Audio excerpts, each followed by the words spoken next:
Shalom, selamat pagi Bapak Ibu dan Saudara yang terkasih di dalam Tuhan Yesus.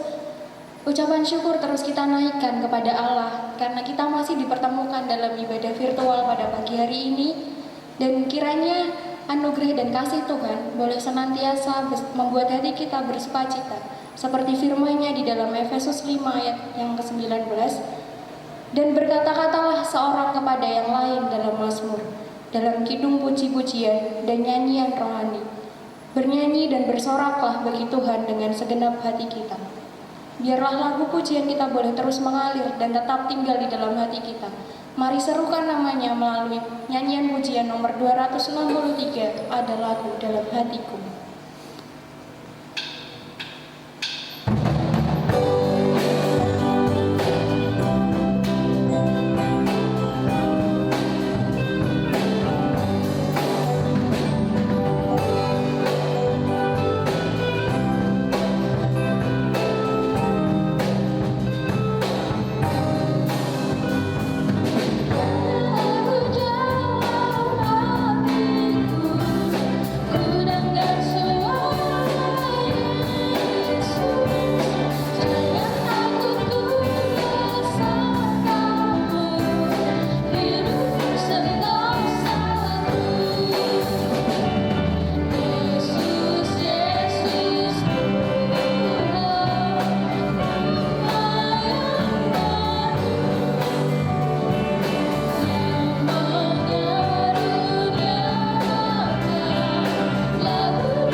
Bapa kami yang ada di dalam surga, kami sungguh bersyukur kepada Engkau, Allah yang mengasihi kami, Allah yang memelihara kami.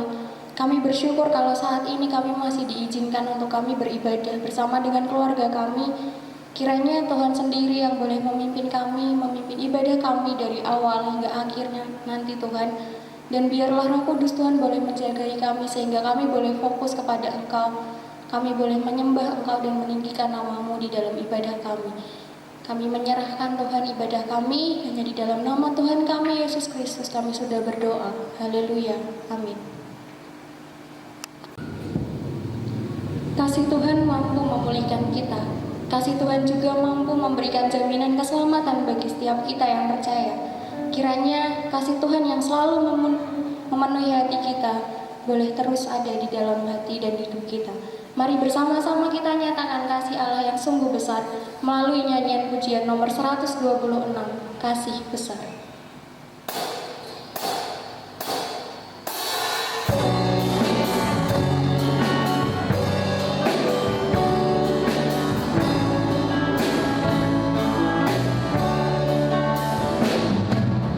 Oh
Bacaan silih berganti pada pagi hari ini diambil dalam bacaan silih berganti nomor 43. Saya dan Kalista akan membantu membacakannya. Hukum Taurat diberikan oleh Musa, tetapi kasih karunia dan kebenaran datang oleh Yesus Kristus. Allah menunjukkan kasih-Nya kepada kita oleh karena Kristus telah mati untuk kita ketika kita masih berdosa. Di mana dosa bertambah banyak, di sana kasih karunia menjadi berlimpah-limpah. Sebab karena kasih karunia kamu diselamatkan oleh iman, itu bukan hasil usahamu tetapi pemberian Allah, itu bukan hasil pekerjaanmu, jangan ada orang yang memegahkan diri. Bukan karena perbuatan baik yang telah kita lakukan, tetapi karena rahmat-Nya oleh permandian kelahiran kembali dan oleh pembaruan yang dikerjakan oleh Roh Kudus, yang sudah dilimpahkannya kepada kita oleh Yesus Kristus Juru Selamat kita, supaya kita sebagai orang yang dibenarkan oleh kasih karunia-Nya berhak menerima hidup yang kekal sesuai dengan pengharapan kita. Karena kasih karunia Allah yang menyelamatkan semua manusia sudah nyata. Ia mendidik kita supaya kita meninggalkan kefasikan dan keinginan-keinginan duniawi, dan supaya kita hidup bijaksana, adil, dan beribadah di dalam dunia. Saat ini kita memberikan apa yang menjadi milik Tuhan melalui persembahan dan perpuluhan.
Sebelum kita mendengarkan firman Tuhan yang akan disampaikan oleh Pendeta Ayem, mari saat ini kita datang kepada Dia. Mari kita menyerahkan semua apa yang menjadi milik kita kepada Dia. Biarlah semuanya ini boleh menjadi kesenangan bagi hati Tuhan. Tuhanku mau menyenangkanmu akan membantu menyiapkan hati kita untuk masuk ke dalam firman Tuhan.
Selamat pagi Bapak Ibu dan Saudara yang dikasihi Tuhan Yesus.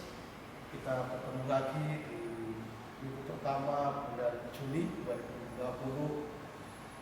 Kayaknya kita terus bersyukur oleh karena pemeliharaan Tuhan, penyertaan pelindungan dan keselamatannya yang terus boleh kita alami sampai dengan hari ini.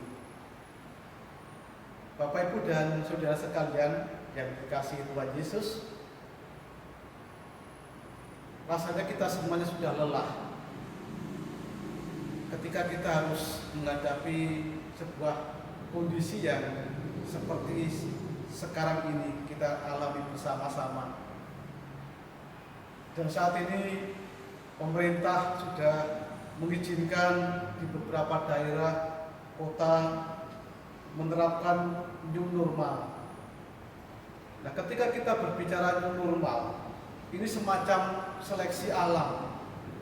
Siapa yang mampu beradaptasi dengan lingkungannya, maka ia yang akan bisa bertahan hidup. Siapa yang memiliki imun yang baik, dia yang akan mampu tetap hidup berdampingan dengan COVID-19 ini. Untuk bisa beradaptasi di dalam new normal, dibutuhkan kedisiplinan dari setiap orang. Apakah itu kedisiplinan? Disiplin itu adalah kemampuan untuk mengelola diri sedemikian rupa sehingga kita bisa menjadi orang yang efektif dan efisien. Disiplin itu berarti mampu mengendalikan ego. Disiplin kita butuhkan, Bapak Ibu dan Saudara sekalian, karena disiplin itu akan membuat hidup kita teratur dan membuat hidup kita mengalami kemenangan. Kita membiasakan diri dengan situasi sekarang ini untuk menerapkan pola hidup sehat, cuci tangan, hidup bersih, pakai masker, makan makanan yang bergizi, jaga jarak. Maka itu akan sangat memungkinkan kita mampu bertahan menghadapi COVID-19. Nah, sebagai orang percaya, Bapak Ibu dan Saudara, kita juga perlu dan harus mendisiplin diri. Disiplin bagi orang percaya itu berarti ketaatan. Di dalam kehidupan kita sebagai orang percaya, kita ini menghadapi berbagai macam cobaan dan ujian.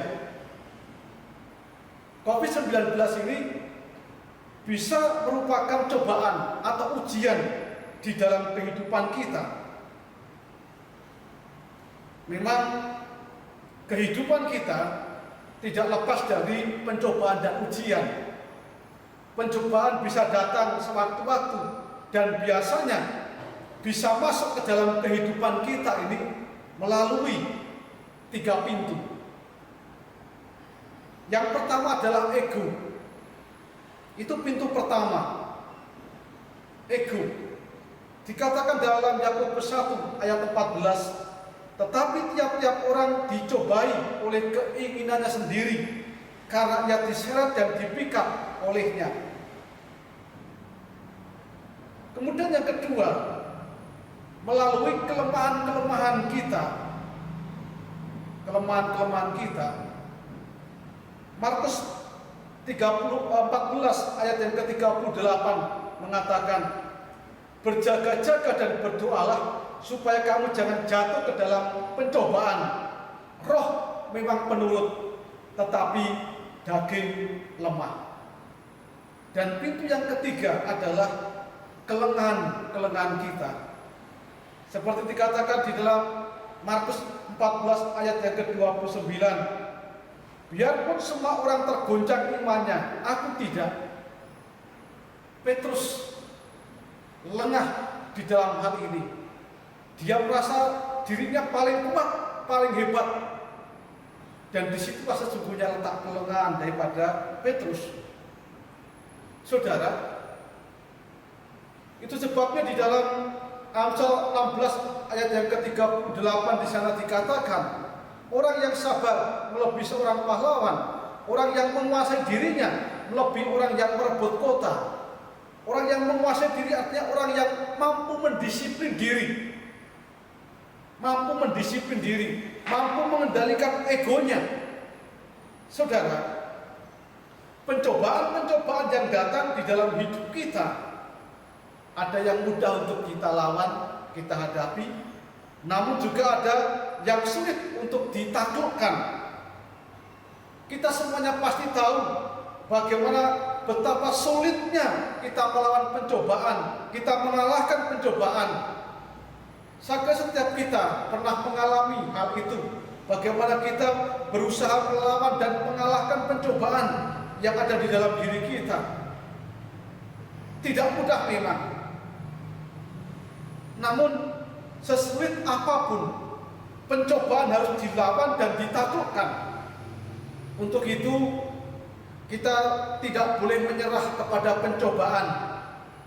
Kita tidak boleh menyerah kepada pencobaan. Karena kemenangan itu akan kita dapatkan ketika kita melakukan perlawanan, bukan keputusasaan. Dan kita juga harus semakin mendekatkan diri kepada Tuhan. Mungkin di antara kita pernah mengalami jatuh karena pencobaan. Seperti Petrus telah jatuh ketika dia menyangkal Tuhan Yesus. Namun kita tidak perlu merasa malu kepada Tuhan. Dan kita tidak perlu merasa malu untuk datang kepada Tuhan, mendekatkan diri kita kepada Tuhan. Karena justru kita harus mendekat kepadanya. Karena Tuhan adalah sumber segala kekuatan kita. Bagaimana kita akan bisa melawan pencobaan? Saudara sekalian, cara yang terbaik melawan pencobaan adalah dengan melakukan pencegahan. Cara terbaik melawan pencobaan adalah dengan melakukan pencegahan. Bagaimana caranya kita melakukan pencegahan? Yaitu kita harus menyadari kelemahan-kelemahan kita dan menjauhkan diri dari pencobaan. Jangan sampai kita bermain api jika kita tidak mau terbakar. Di dalam 2 Korintus pasal yang ke-12 ayat 9 dikatakan, tetapi jawab Tuhan kepadaku, cukuplah kasih karuniaku bagimu, sebab justru dalam kelemahanlah kuasaku menjadi sempurna. Sebab itu terlebih suka aku bermegah atas kelemahanku, supaya kuasa Kristus turun menaungi aku. Paulus menyadari kelemahannya. Dia tidak malu mengakui kelemahannya. Dan justru dalam kelemahan itulah dia akan mengandalkan Tuhan, tidak akan mengandalkan dirinya sendiri. Kemudian cara yang selanjutnya adalah dengan hidup dalam takut akan Tuhan. Hidup dalam takut akan Tuhan. Ulangan 6 ayat 2 dan ketiga mengatakan, supaya seumur hidupmu engkau dan anak cucumu takut akan Tuhan Allahmu dan berpegang pada segala ketetapan dan perintahnya yang kusampaikan kepadamu, dan supaya lanjut umurmu. Engkau harus takut akan Tuhan Allahmu, kepada Dia haruslah engkau beribadah, dan dengan namanya haruslah engkau bersumpah. Saudara sekalian yang dikasihi Tuhan Allah, sekarang waktunya bagi kita harus hidup berdampingan dengan COVID-19. Untuk itu kita perlu mendisiplin diri kita. Kita tidak boleh lengah dan kita tidak boleh kalah oleh virus ini. Memang kita tahu bahaya daripada virus ini. Oleh karena itu, mari kita melakukan pencegahan agar kita tidak terpapar oleh virus ini. Kita terus mampu bertahan. Kita harus menyadari kelemahan-kelemahan kita. Mari kita mengikuti setiap protokol penanganan COVID-19. Mari kita meningkatkan imun tubuh kita. Dan yang tidak kalah pentingnya adalah mari kita hidup dalam takut akan Tuhan. Bukan jaminan orang Kristen tidak bisa tertular. Setiap orang ada potensi bisa tertular oleh virus ini. Tetapi dengan hidup takut kepada Allah, menjadikan kita sebagai orang yang bijak dan berhikmat, kita akan bisa mentaati perintah Allah. Nah, ketika kita bisa mentaati perintah Allah, maka kita pun juga akan bisa taat atas perintah pemimpin, pemerintah bangsa kita. Dan kita tahu apa yang terbaik untuk diri kita dan juga untuk orang-orang di sekitar kita. Dan dengan hidup takut dalam Tuhan akan membawa hidup kita penuh dengan kedamaian, penuh dengan ketenangan dan juga ketentraman. Kita sangat mempercayai bahwa hidup ataupun mati itu adalah kehendak Allah. Kalau kita harus mati, kita mati dalam Tuhan dan kita diselamatkan, bahkan kita mendapatkan kehidupan kekal. Tetapi ketika kita harus hidup, kita pun akan hidup memberikan yang terbaik untuk orang-orang yang ada di sekitar kita dan supaya Tuhan dipermuliakan. Saudara sekalian, kita harus mempersiapkan diri untuk memasuki new normal. Memang kita belum tahu kapan itu akan diterapkan di kota kita. Mari kita terus berdoa bersama-sama agar di kota kita segera bisa melakukan new normal. Dibutuhkan kerjasama dari semua masyarakat yang ada di negeri kita, dan kita sebagai orang-orang percaya, mari kita akan terus memberikan sikap yang bisa menjadi teladan bagi orang lain di dalam ketaatan kita, kepatuhan kita menghadapi kondisi seperti sekarang ini. Tuhan memberkati kita sekalian. Kita akan berdoa. Bapa di dalam surga, kami saat itu menyerahkan kehidupan umat-Mu yang mau tidak mau harus berdampingan dengan COVID-19.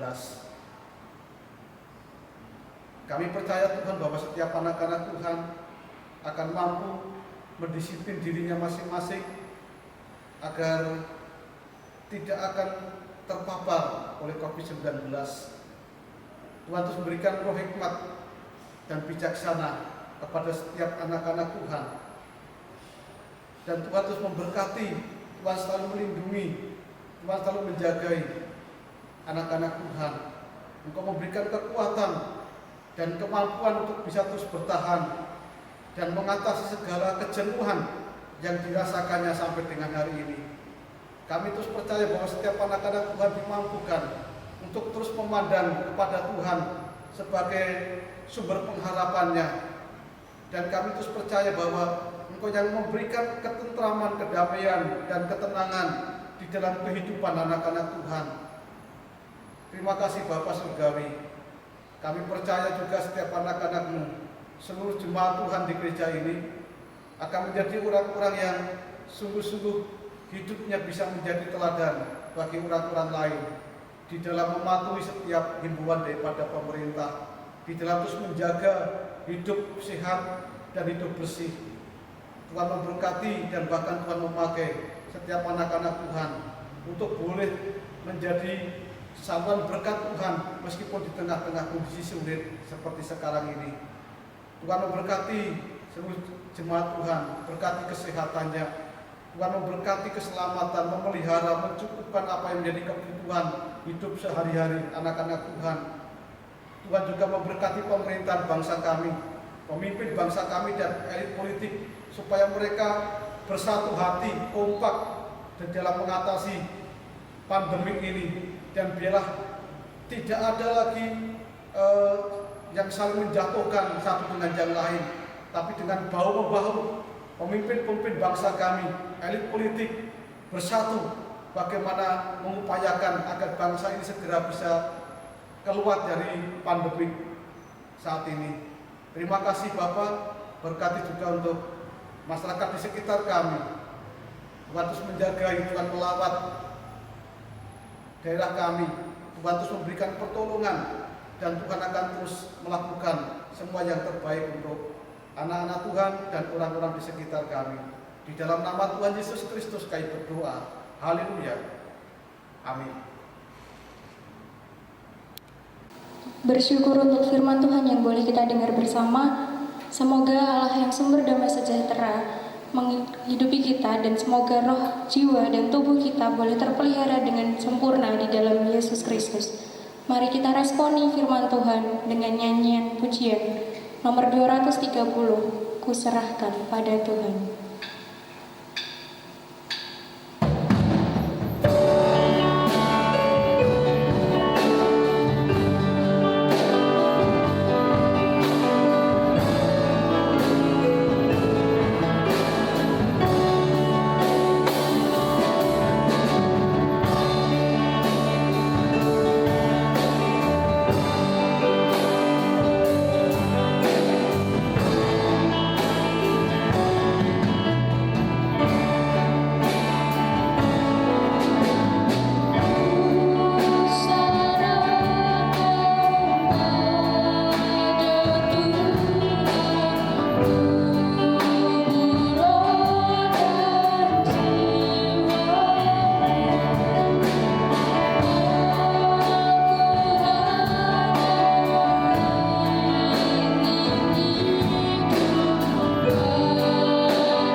Terima kasih untuk kesetiaan Bapak, Ibu, dan Saudara sekalian. Mari kita tutup di dalam doa berkat.